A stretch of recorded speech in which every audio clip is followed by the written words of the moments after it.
Au 41e millénaire, ou quelle que soit l'époque, dans notre galaxie en tout cas, il y a deux façons d'imposer sa volonté. Première façon, c'est une façon militaire, c'est-à-dire que vous allez envoyer toute la force de votre armée dans la tête de ceux qui ne sont pas contents pour essayer d'imposer votre vue. Donc c'est une stratégie qui est largement employée par les tyrannides par exemple, il n'y a aucune négociation. Il y a peut-être, on peut parler un peu du culte stealer qui va s'infiltrer, essayer de manigancer, mais le but c'est juste en fait de désorganiser un petit peu les défenses pour que quand la flotte tyrannide arrive, elle balaye tout, et puis tout le monde est mangé, tout le monde est assimilé, que ce soit le culte stealer ou pas.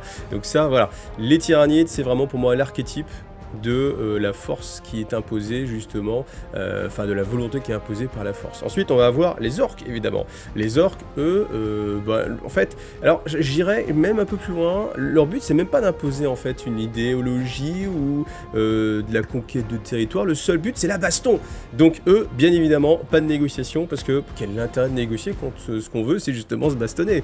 Même si il peut y avoir l'influence de Gork et Mork et certains soient un peu plus rusés que brutaux, mais malgré tout, on va plutôt considérer que c'est une imposition par la force de sa volonté de tabasser les gens. Voilà.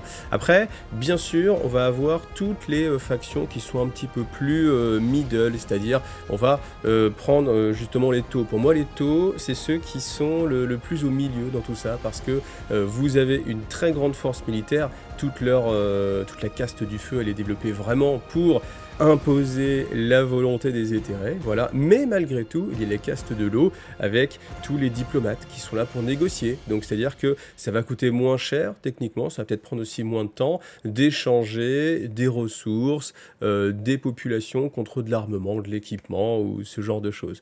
Voilà. Ensuite, on va avoir ceux qui, au contraire, alors je passe pas mal de races, c'est à vous après de classer les races comme vous voulez, mais pour aller un peu plus loin sur le spectre, on va avoir les Eldari. Les Eldari, eux, c'est un peu difficile d'imposer les choses par la force. Pourquoi ? Parce qu'ils sont très peu, ils n'ont pas une force énorme, donc c'est un peu compliqué. Même s'ils compensent ça par un équipement supérieur, l'équipement supérieur, on peut pas forcément le mettre en œuvre partout. Même si on pourrait se demander si, et pourquoi d'ailleurs, ils n'utilisent pas plus quelque chose qui s'apparenterait à l'IA en fait. Parce qu'au final, ils ont des technologies qui peuvent sans doute permettre de faire ce genre de choses-là. Alors, la philosophie des Eldari, c'est toujours de passer par des constructs en moelle spectrale et mettre après une âme d'Eldar à l'intérieur. Donc peut-être qu'ils ont une réserve d'âme assez grande et puis qu'au final, voilà, ils préfèrent les sortir plutôt que construire une IA. Et peut-être aussi qu'ils se rappellent des dérives de l'IA, étant donné qu'ils sont là depuis pas mal de temps. Donc c'est aussi une possibilité. Mais en tout cas, tout cela mis à part, la philosophie des Eldar, c'est si ils peuvent influencer les choses sans intervenir, sans qu'il y ait aucune perte, aucun coup de shuriken tiré, c'est ce qu'ils vont choisir. C'est pour ça qu'Eldar Ultran incarne parfaitement en fait cette philosophie, manipuler avant d'envoyer des forces. S'il faut envoyer les forces, on l'a vu dans la vidéo précédente, on va le faire quand même, mais le but c'est plutôt d'influencer les choses. Alors, bien sûr, il y en a qui sont encore plus versés dans cette chose-là. Je pense qu'on peut aller, et vous me l'avez mis en commentaire, on peut aller jusqu'à Tzeentch, le dieu du changement, le dieu de la manipulation. Lui, son intérêt en fait, ce n'est pas de gagner plus de pouvoir. Ça c'est quelque chose qui est très important et que souvent les gens oublient, c'est que Tzeentch ne veut pas gagner, contrairement à tous les autres protagonistes, hormis les orques.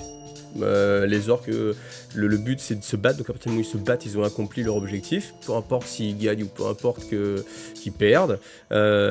Mais Tzeentch, son but, ce n'est pas de gagner. Lui, son but, c'est d'être toujours en train de manigancer des choses. Et c'est lui qui maintient, je dirais même, un grand équilibre, en fait, dans le jeu divin, dans les forces de la galaxie. Et voilà, il n'a pas envie forcément que les autres dieux disparaissent. Alors, il a envie d'avoir le contrôle, bien évidemment. Mais en même temps, il faut savoir que lui-même, une partie de lui, parce qu'en fait, il a de multiples parties, un nombre infini même de consciences, qui chacune, en fait, œuvre dans un sens.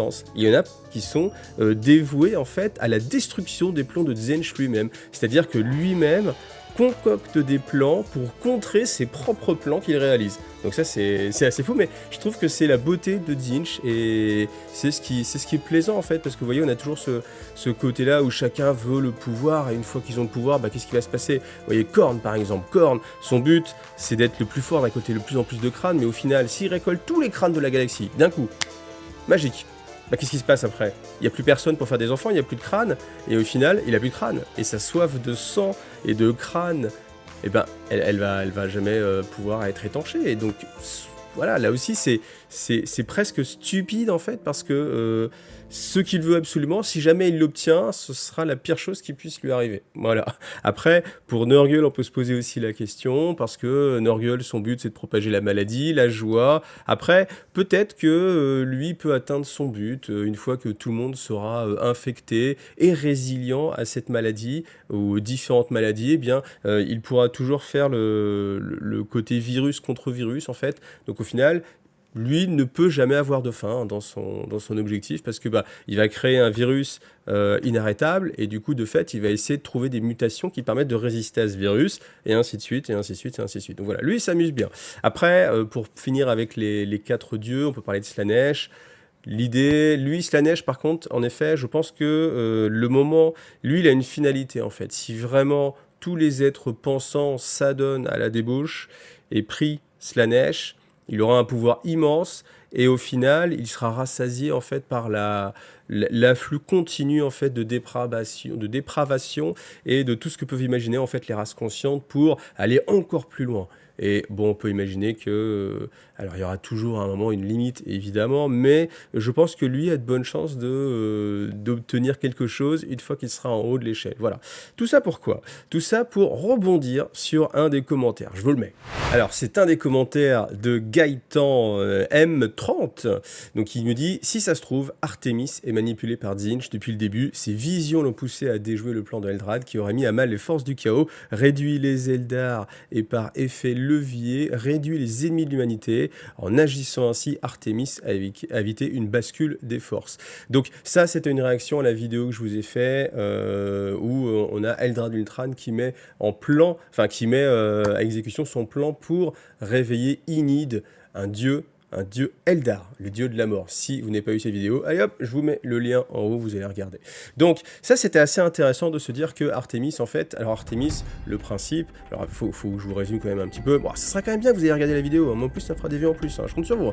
Mais Artemis, le principe, c'est qu'il est guidé par des pulsions, des visions. Alors, il n'est pas question de vision à proprement parler en mode il voit des choses, il entend des choses. C'est plutôt sa capacité d'analyse. Donc en fait, là déjà sur cet élément-là, on peut raisonnablement imaginer que c'est les déductions, son expérience qui lui permet en fait d'analyser les choses et de prendre la bonne décision, ou en tout cas de prendre une décision qui n'est pas forcément guidée par des visions, mais plus par la logique, en fait. Et c'est ça qui est important, c'est que quand on a des décisions qui sont prises en se basant sur simplement le feeling, alors le feeling c'est un grand mot, mais sur des visions, typiquement, c'est-à-dire que vous avez eu la vision, un rêve prémonitoire ou ce genre de choses.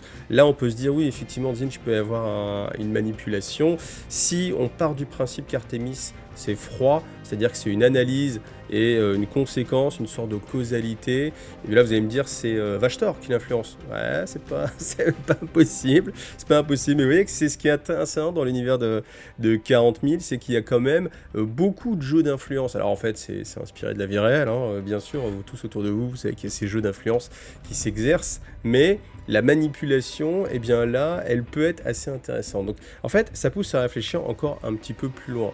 On se dit, très bien, peut-être qu'en effet, qu'Artemis est manipulé par Tzeentch, et Tzeentch vient jouer comme ça un petit peu les choses. Maintenant, je vous ai expliqué un petit peu que Tzeentch, il avait beaucoup de personnalité, et peut-être que dans le grand changement qu'aurait été la création d'un nouveau partenaire de jeu, à savoir Enid, le dieu de la mort des Eldar, peut-être qu'il aurait trouvé justement un nouveau partenaire de jeu, et puis ça aurait tellement un petit peu chamboulé les choses, qu'au final, ça aurait été quelque chose de positif en fait, pour lui. Donc, est-ce que vraiment il aurait voulu l'empêcher? Qu'est-ce qu'on peut imaginer? On peut imaginer, tel que c'est raconté en tout cas, la cible d'Enid, ça aurait été Slaanesh. Slaanesh qui a été créé par les Eldar, encore une fois, la débauche des Eldar. Donc, le dieu de la mort des Eldar s'attaquerait au dieu de la dépravation Eldar, et a priori est censé gagner. Donc, pourquoi pas? Peut-être qu'en effet, il y a eu tellement de morts que la force de la mort sera plus forte que la force des pulsions et enfin ouais, des pulsions extrêmes. Bon, ça c'est difficile à dire. Honnêtement, je serais pas capable de vous dire quel est le dieu qui va être le plus puissant. Là déjà, quand on regarde un peu le jeu divin entre les 4 dieux, ça tourne, hein, forcément. Donc Khorne, on a toujours ce sentiment qu'il est toujours un petit peu plus en avant parce que il y a de la guerre partout, hein, vous voyez, c'est un peu difficile. Je pense pas qu'on ait connu une époque de paix, hein, à un moment donné. Je sais pas si on en connaîtra, hein, à une époque. Donc voilà, forcément Khorne, voilà. Les maladies, ça vient, ça s'en va, voilà. Tout ce qui est changement. Eh bien justement, en fait, ce qui est assez amusant, c'est que Tzeentch, il se doit de créer lui-même des situations changeantes. Parce que je pense que les choses, naturellement, en fait, ont tendance à se figer, en fait. C'est une philosophie globale, mais je pense que de toute façon, on n'a qu'à le voir avec les créations de l'univers, ce genre de choses. C'est en mouvement, ça bouge, il se passe plein de choses, puis au fur et à mesure, ça finit par s'étioler, de perdre de l'énergie, et puis tout finit par disparaître. Et le but de Tzeentch n'est absolument pas ça.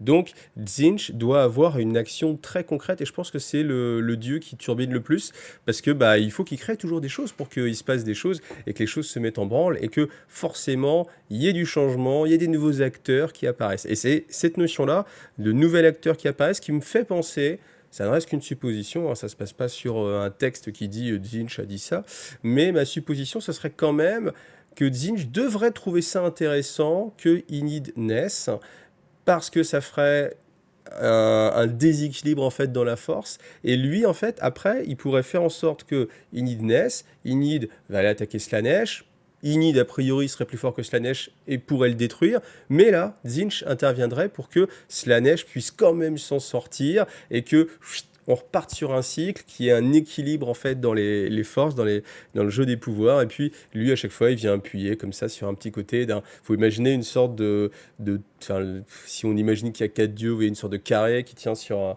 un picot comme ça, puis Tzeentch il vient appuyer un petit peu, ça balance, hop il revient appuyer, etc., etc., etc. Donc après, l'univers de 40 000, il est pas mal en évolution, là, avec justement Vashtor. Vashtor, dont on n'a jamais entendu parler jusqu'à récemment. Est-ce que lui aussi, qui veut atteindre l'illumination, c'est pas l'illumination, mais l'apothéose, et devenir un dieu? Est-ce que Tzeentch, bien sûr, en est conscient, forcément. Ce qui est assez amusant, c'est que Vashtor, il utilise un peu les sortes de mêmes mécanismes, en fait, il contrôle un petit peu les choses. Alors, ce qui est important aussi, c'est là que je voulais en parler, c'est quelque chose qui est un petit peu bancal, et qui permet, on va dire, toujours de rattraper les choses, le mode un peu TGCM, quoi, ta gueule, c'est magique.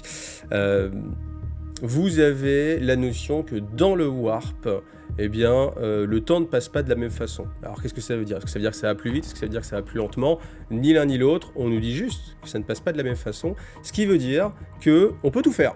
C'est open bar, on peut tout faire. On peut dire que Vashtor, il a déjà vu ce qui va se passer, mais alors après, quand j'ai réfléchi à cette notion, je me suis dit, attends, ça veut dire quoi voir? Est-ce qu'en fait, il n'aurait pas même déjà vécu tout ça? Étant donné que le temps ne passe pas de la même façon, en fait,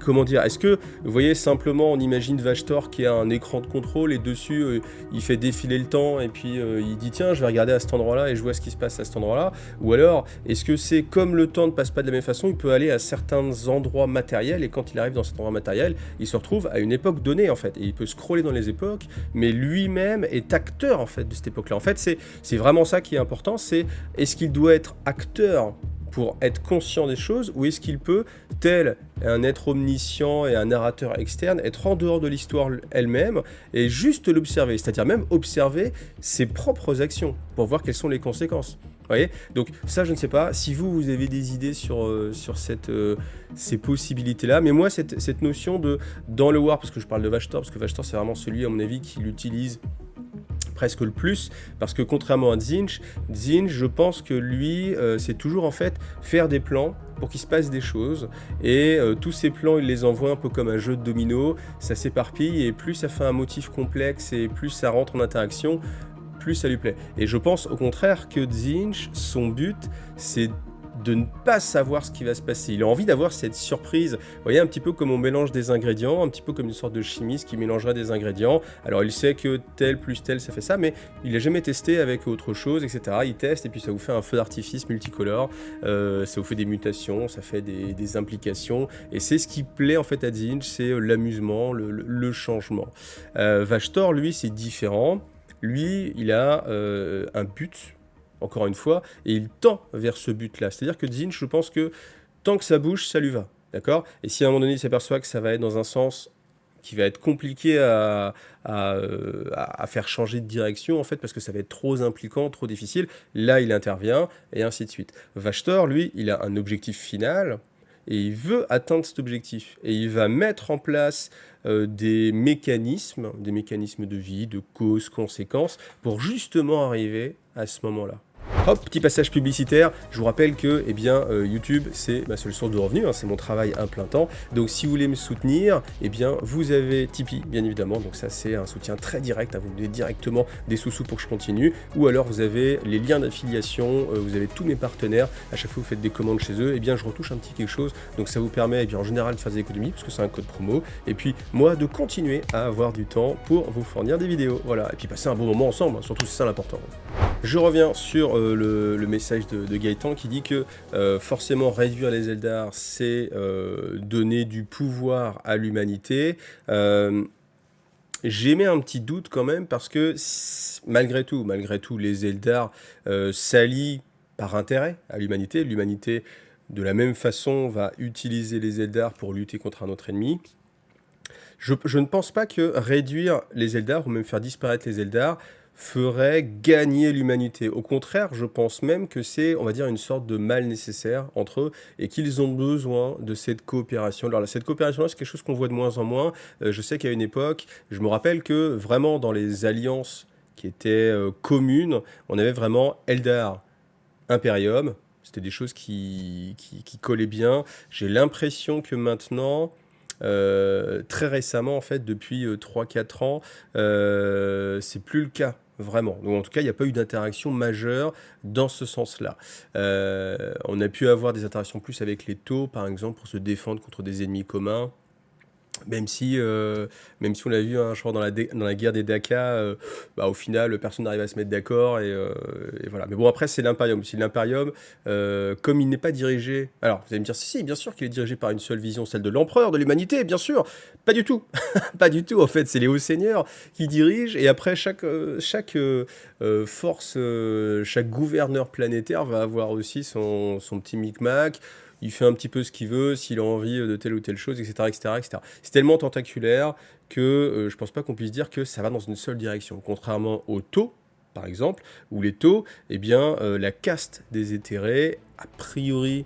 J'ai jamais entendu parler de dissension au sein de la caste des éthérés elle-même. Alors vous allez me dire, oui, il y a Farsight. Oui, mais Farsight, il est sorti de l'Empire Tau, il a fait sécession, et il a sa propre vision des choses, non guidée par celle des éthérés. Mais si vous mettez tous les Taux guidés par les éthérés, ça les met tous dans le même moule. Et au final, vous avez l'Empire Tau dans sa globalité, qui est la force la plus solide et qui va en tout cas dans la même direction. Après, on peut aussi parler des tyrannines, évidemment, étant donné qu'il y a une conscience collective.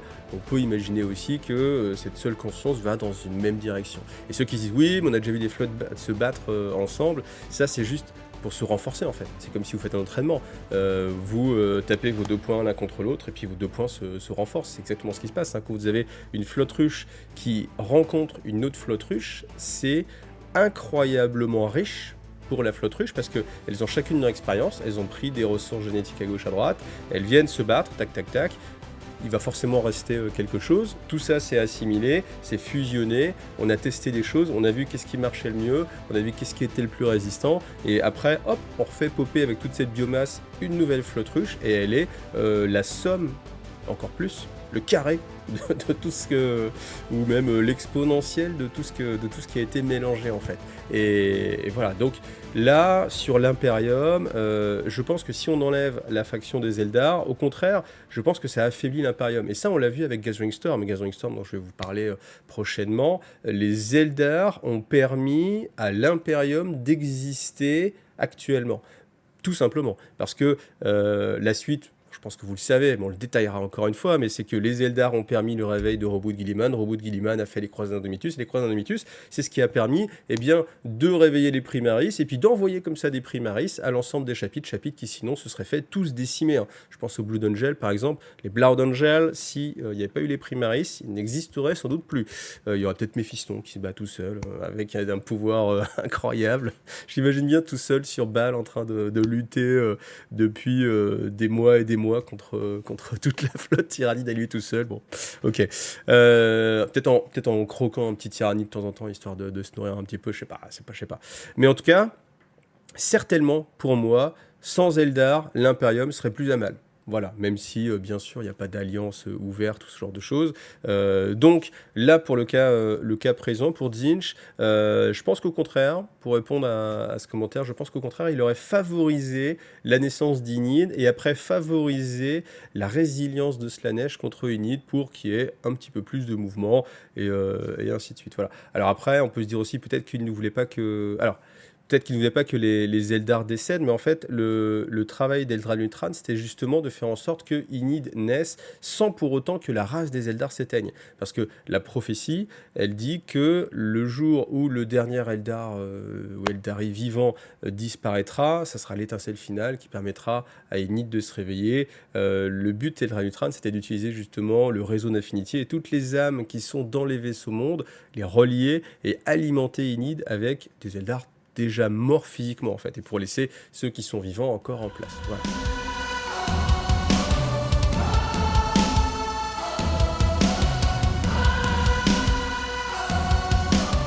Alors pour la suite, je vais rebondir sur un autre message donc de Pierre Intello qui me dit « Je me suis toujours demandé si un autre grand prophète, voire un prophète de l'ombre, ou un conclave ne serait pas à l'origine de l'hérésie d'Horus. L'empereur voulant créer un équivalent de la toile, ce qui aurait établi définitivement la domination humaine dans la galaxie. Or cela signifierait l'assimilation ou l'annihilation des Eldari. Par ailleurs, si les humains dominent, les dieux du chaos aussi dominent, et j'ajouterais même que le simple souci d'équilibre entre les races dans la galaxie motiverait ce complot contre l'empereur. » Alors, eh bien, ça c'est une question qui pour moi reste en suspens, c'est-à-dire que je n'ai pas de bonne réponse. Par contre, eh bien, j'ai des théories et des hypothèses, et c'est le principe de cette vidéo, une vidéo où on part plus dans ce qui vous plaît en fait, hein. J'ai beaucoup de commentaires dans ce sens-là, où on va essayer d'explorer un petit peu, d'aller un peu plus loin que simplement ce qui est écrit, et puis y réfléchir. Alors, en effet, fait numéro 1, si l'empereur avait réussi à créer sa propre toile, je ne sais pas comment ça s'appelle, ça doit avoir un nom mais je ne le connais pas,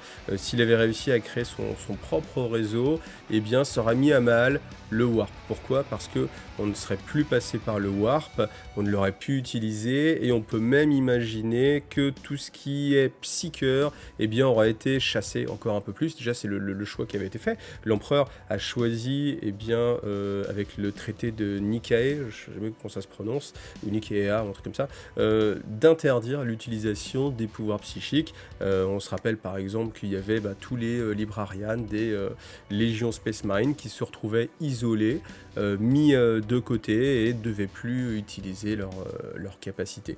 Donc on peut imaginer que s'il y a une chasse aux sorciers, comme ça, ou aux sorcières, eh bien le degré d'intégration avec le Warp va s'amenuiser. Même si je peux pas m'empêcher de penser qu'avec toute la série Éveil Psychique, on nous dit que l'ensemble de la race des humains s'éveille de plus en plus au pouvoir psychique, il y a de plus en plus de psycheurs. Donc, est-ce que c'est quelque chose qu'on peut endiguer ou pas ? Est-ce que c'est une évolution naturelle ? Est-ce que l'empereur, de toute façon, savait qu'il y aurait cette évolution-là ? On peut même aller hyper plus loin, parce qu'on se dit que si c'est l'évolution naturelle d'une espèce, de passer par les stades primaire, intelligent, psychique, peut-être après encore autre chose, éveillé, avancé, dans un mot si on est à l'image de Stargate, l'ascension. En tout cas, l'étape psychique, elle est hyper dangereuse. Elle est hyper dangereuse à cause du warp, justement. Alors, ce qu'on peut se dire aussi, c'est que le warp, c'est le reflet des émotions. Si on arrive à contrôler l'ensemble des émotions, c'est-à-dire, par exemple, là, je repense à nouveau aux taux. Les taux, vous avez un veto, je ne sais pas pu m'en empêcher, un veto autour d'eux, qui sont les éthérés. En fait, ces éthérés, ils contrôlent vraiment les sentiments des taux. Là, par contre, c'est référencé. Il y a un passage dans lequel, en fait, vous avez des taux qui cherchent à fuir, en fait, une zone qui va être bombardée par l'impérium. Et en fait, on voit qu'ils commencent à paniquer. Alors que les taux, normalement, c'est quand même une civilisation qui va être assez réfléchie, en fait. D'accord. Donc, se dire, par exemple, les femmes et les enfants d'abord, ok, on se sacrifie pour le bien suprême, et ainsi de suite. Le fait est qu'à un moment donné, ils sont en train d'évacuer, en fait, donc en fait, il y a une sorte de train qui arrive, qui est déjà bondé, et en fait, ils cherchent à évacuer. Dans un premier temps, ça se fait dans le calme, et quand les bombardements en fait se rapprochent, ça commence à paniquer. Ce qui se passe, c'est que là, il y a un membre de la caste de l'eau qui essaye d'intervenir. L'avantage, c'est que c'est un très bon diplomate, donc il va trouver les mots qui sont censés toucher justement le peuple tau. Et il réussit à calmer un petit peu les choses. Donc les gens se regardent en mode oui, c'est vrai, ah mince, excuse-moi, pardon, je t'ai un peu poussé, oui, etc., etc. Donc ça marche. Sauf que les bombardements se rapprochant de plus en plus, il y a un vent de panique qui malgré tout se crée, et malgré la force de persuasion en fait de la caste de l'eau, ça ne suffit pas. Et là, ce qui se passe, c'est qu'on a un éthéré qui arrive, et l'éthéré, juste par sa présence, c'est-à-dire qu'il n'y a même pas de discours, juste par sa présence, il calme tout le monde. Tout le monde est calme, et tout le monde accepte son sort sans trembler, sans faillir. Ok, no problème. Ce qui veut dire que les éthérés ont un pouvoir qui est au-delà de la persuasion, en fait. C'est-à-dire que ce n'est pas on va argumenter pour trouver les bons arguments, ça c'est la caste de l'eau. Là, c'est soit un pouvoir psychique. Alors, honnêtement, j'ai pas de réponse. Je ne sais pas s'il y a un livre dans lequel c'est détaillé, où on nous dit voilà, c'est une machination psychique. Si on met par exemple une coiffe psychique sur un éthéré, il va plus avoir son contrôle sur les taux. Je ne sais pas comment ça fonctionne. On peut raisonnablement imaginer que dans le monde de Warhammer 40 000, ce serait du psychique. Après, il y a d'autres théories. On peut penser aussi à de la nanotechnologie. Il y avait cette théorie-là de se dire que les éthérés en fait, ont implanté une sorte de résonateur nanotech. Quand ils sont là, les nanomachines se connectent et ils peuvent prendre le contrôle des émotions, en tout cas contrôler le choix et l'intensité des émotions des taux. Bon, peu importe. En tout cas, ils ont ce contrôle-là. D'accord. Donc, dans cette faction-là, voilà, on peut imaginer qu'il y a ce contrôle absolu.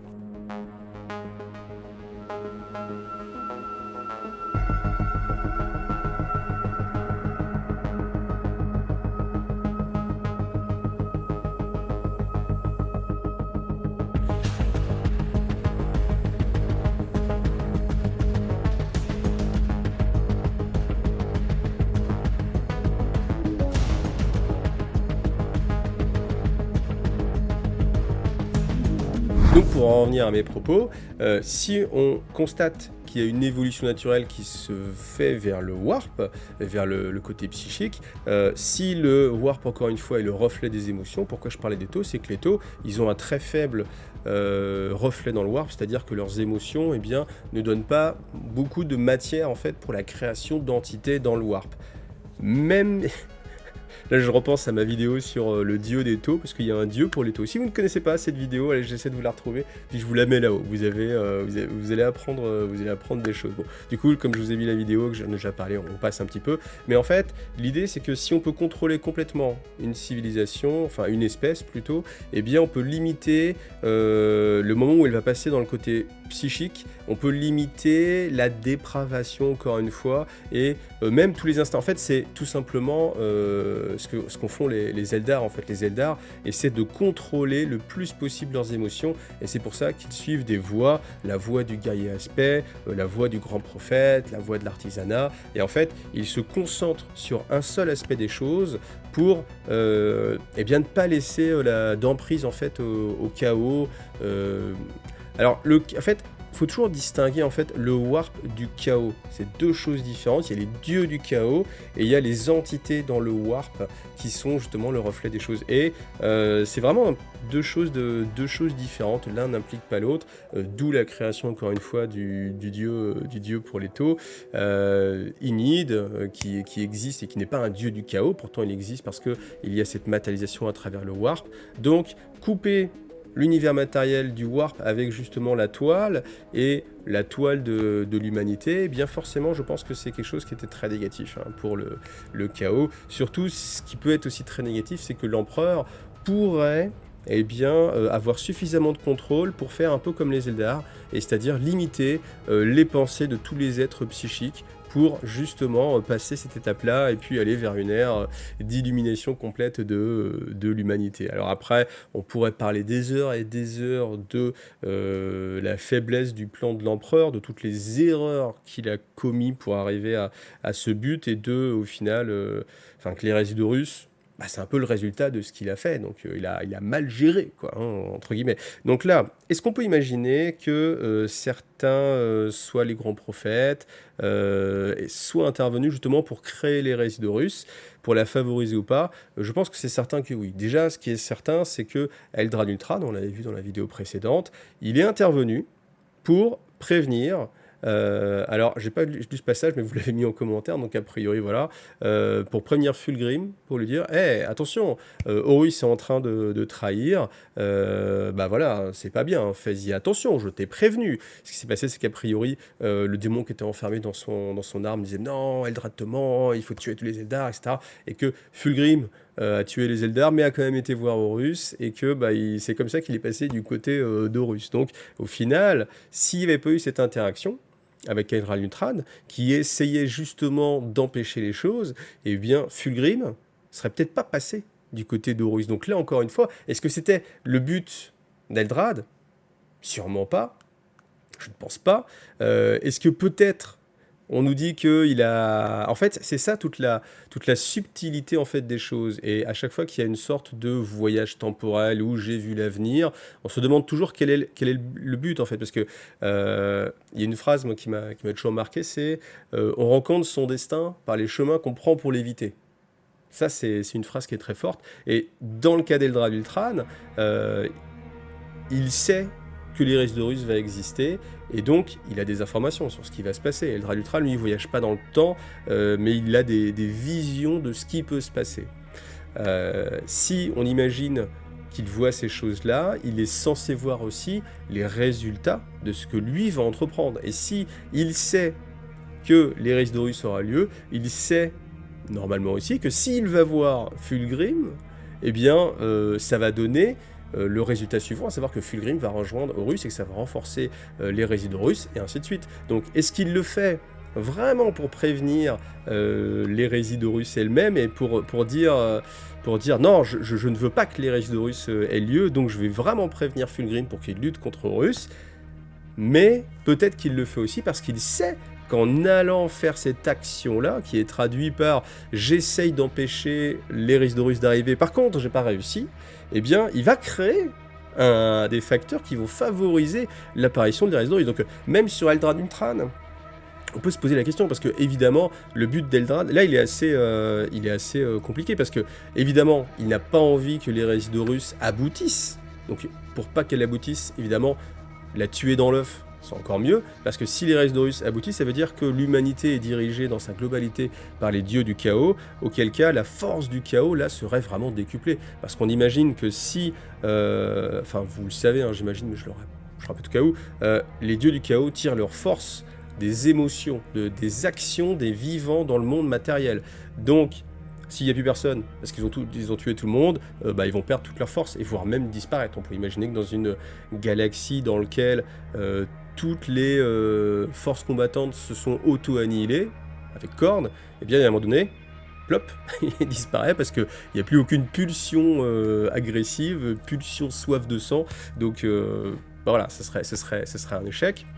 Donc là, par contre, au contraire, si on imagine que l'ensemble de l'humanité, là, qui est quand même... alors, je pense, sans dire de bêtises, que c'est l'espèce la plus répandue dans la galaxie, plus que les orques. Même si on a eu l'image de les orques sont très nombreux, a priori, si tous les humains se mettent ensemble, ils sont plus nombreux que les orques.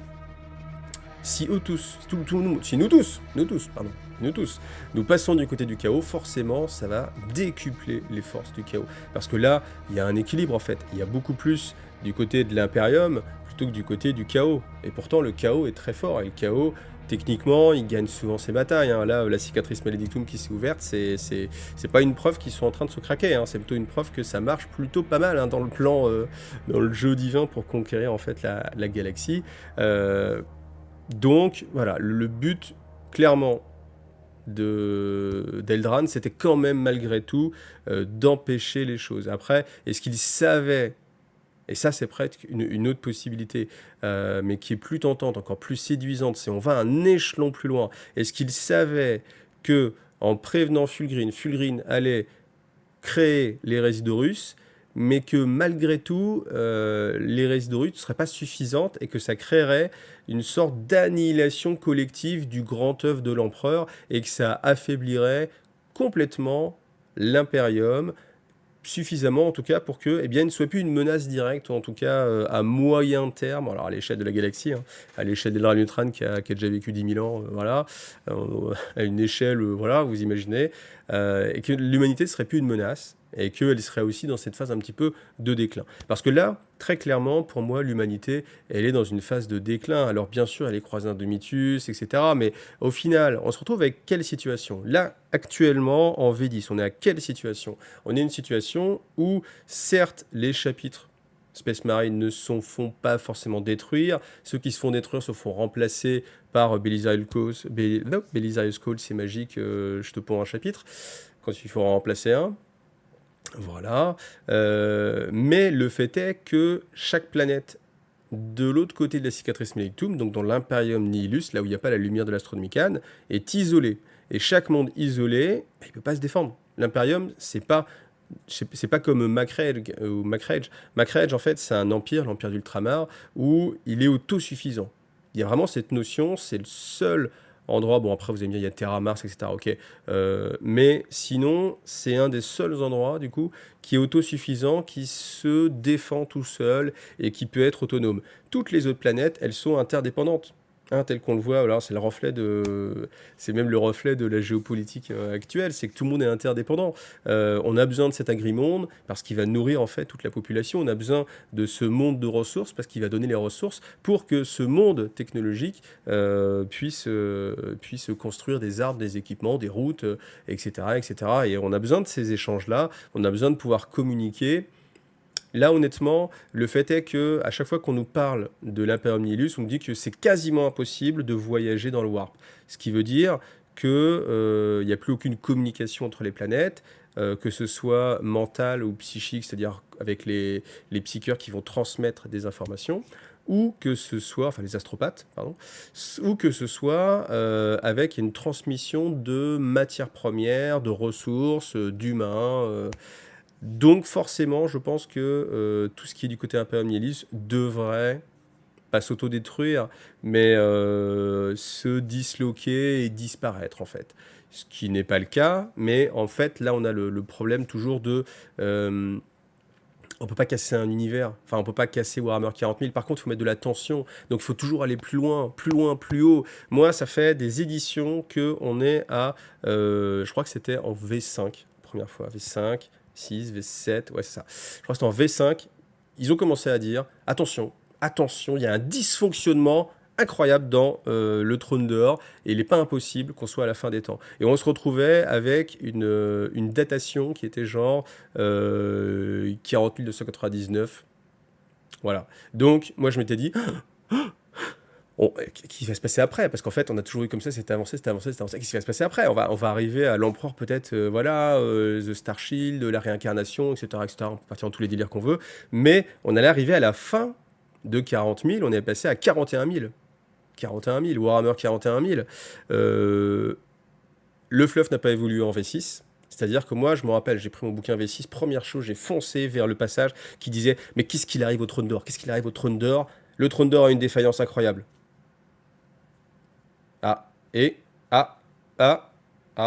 Bon, bah, rien de plus. Ok, j'ai attendu 3 ans de plus. V7, allez, vas-y, qu'est-ce qu'il arrive au trône d'or?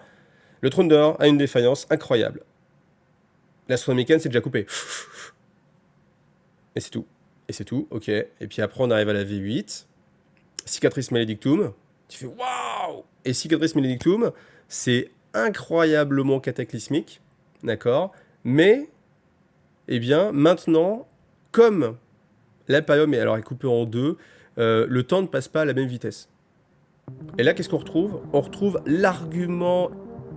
Enfin, c'est pas un argument, c'est pas un argument.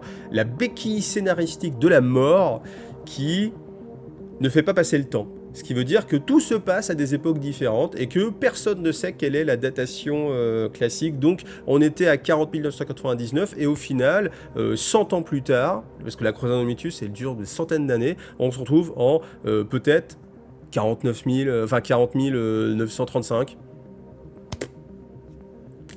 Eh oui, donc du coup, bah, on n'arrive jamais à 41 000. V9, V10, je crois pas. Mais c'est ça en fait. Et le problème, je pense qu'il est là, c'est que c'est un peu le problème un peu des films qui n'ont pas de fin ou des séries. Vous savez, vous connaissez toutes ces séries où la saison 1 elle est incroyable, qu'est-ce qui va se passer? Saison 2 incroyable, qu'est-ce qui va se passer? Saison 3, waouh! Et là les mecs font, les mecs, faudra rajouter 6 saisons parce que ça marche vraiment bien. Donc on a eu 6 saisons qu'on dit, ok, donc faut qu'on rajoute des trucs sans pour autant résoudre ce qu'il y a là. On a dit qu'on était déjà au bord du précipice, mais il faut qu'on aille encore plus loin sans jamais que ça tombe. Parce que si ça tombe, c'est la fin du cash game. Donc les gens ils vont plus vouloir suivre la série, etc. etc. C'est pour ça que moi j'affectionne particulièrement des séries comme Battlestar Galactica qui ont une fin. Même si cette fin elle est un petit peu trop théologique pour moi. Mais au moins il y a une fin. C'est un tout global uni, il y a une fin, c'est magnifique. Regardez Battlestar Galactica, c'est très très bien. C'est englobé, il y a une fin, on sait où on va, c'est magnifique. Là, on ne sait pas où on va, je pense que nous tous, je sais pas si un jour il y aura une fin dans Warhammer 40 000, je sais pas si un jour on passera en 41 000, je ne sais pas où ça ira. En tout cas, pour revenir aux choses, c'est vrai que là j'ai un petit peu bifurqué, mais c'est aussi le plaisir de ces vidéos-là, c'est de pouvoir partager un peu plus et de pouvoir un peu extérioriser toutes les pensées qu'on peut avoir qui tournent dans nos têtes et puis les partager. Alors là, je suis sûr qu'en commentaire, ça va être très très riche de lire tout ça. M'en voyez pas si je réponds pas à tout parce que je pense que vous allez produire beaucoup de contenu. J'essaierai de tout lire, ça c'est clair. Après, répondre à tout, ça va être un peu compliqué. Ne m'en voyez pas. Mais en tout cas, le fait est que pour en revenir à ça, là on était simplement sur quelque chose qui aurait influencé les restes de Russes. On peut reparler, j'ai pas parlé de Necrons, mais depuis tout à l'heure j'ai les Necrons en tête. Les Necrons aussi, ils ont des capacités en fait. On a Orican le Divin qui a une perception aussi de ce qui peut arriver. On a beaucoup de choses comme ça. On a le tarot de l'empereur, donc l'empereur qui peut guider un petit peu les choses. On a les chevaliers gris avec leur, je sais plus comment ça s'appelle, le Divinicar, là, je sais plus comment c'est, mais c'est un appareillage en fait qui permet de voir un petit peu dans l'avenir. En fait, il y a beaucoup de factions qui ont les capacités de voir ce qui va arriver et d'influer dessus.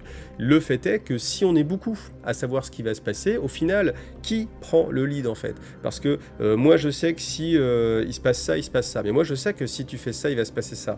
Tac, oui mais moi je sais qu'en faisant ça, je te ferai faire ça et que du coup, je vais faire ça. Tac, et en fait, tac, tac, tac, tac, tac, ça n'a pas de fin. Un autre revoit et sait et vient intervenir. Et en fait, au final, qui intervient à quel moment? Et on se retrouve avec des sortes de paradoxes temporels ou de béquilles scénaristiques qu'on doit coller. On met des petites rustines un petit peu partout pour que tout tienne un petit peu globalement la route. Mais c'est vrai qu'à chaque fois qu'on a cette notion-là, et puis oui, je te manipule, oui, mais je suis très malin, oui, mais je voyage dans le temps, donc je sais que ça... Oui, mais tu voyages dans le temps parce que j'ai voulu que tu voyages dans le temps. Ah oui. Mais en tout cas, après, c'est assez amusant. Après, c'est quelque chose qui permet bien une liberté. Faut le voir comme quelque chose d'assez amusant. Comme je vais faire mon rappel, mais rappelez-vous, c'est que du hobby. Le but là, c'est pas de se prendre la tête. On n'est pas sur des réalités historiques où c'est très important de savoir ce qui s'est passé. Voilà, je ne peux pas m'étendre plus, mais ça, là, on est sur de l'imagination, sur du plaisir, sur qu'est-ce qui pourrait se passer, comment. Et entre guillemets, rien n'est grave. C'est pas grave. On peut dire un peu ce qu'on veut. C'est assez amusant, hein, on est dans un monde fictif, donc pour l'instant. donc voilà. Bon, en tout cas, eh bien, j'espère que cette vidéo a été intéressante pour vous et vous a permis d'ouvrir un petit peu les pistes comme ça pour réfléchir à la notion de manipulation, justement, jusqu'à quel level, quel niveau. Parce que là, on peut parler même de l'empereur. Est-ce que le but de l'empereur, c'était, on en avait parlé un peu dans des vidéos précédentes, de se faire vénérer. Donc il disait ne me vénérez pas, comme ça il va être vénéré. Vous voyez, ça c'est des choses ici assez intéressantes. Enfin voilà. En tout cas, eh bien, j'espère que cette vidéo vous a été utile et puis vous avez passé au minimum un bon moment en ma compagnie. Je vous rappelle comme d'habitude que vous avez deux chaînes maintenant, une chaîne spéciale lore qui s'appelle Wargame Lore IGTV. S'il vous plaît, si vous aimez le lore, allez vous abonner à cette chaîne-là et regardez le lore préférentiellement sur cette chaîne-là, parce que à terme, d'ici je ne sais pas combien de temps, et bien tout le lore basculera sur cette chaîne là pour ne pas mélanger tout ce qui est unboxing, peinture, rapport de bataille avec le lore. Comme ça on a vraiment deux zones bien distinctes et je pense que ce sera bénéfique en fait pour mon travail et que les deux chaînes s'en porteront mieux, tout simplement. Voilà. En tout cas, si vous voulez me soutenir comme d'habitude, vous avez Tipeee, ça vous permet eh bien d'avoir des vidéos en avance. Vous aurez toute la série Gathering Storm en avance par rapport à si vous la regardez simplement sur YouTube. Après, simplement sur YouTube c'est très bien, pensez à liker, vous abonner, commenter et comme d'habitude pour faire vivre la chaîne. Voilà. Merci à vous tous en tout cas et à bientôt. Salut à tous.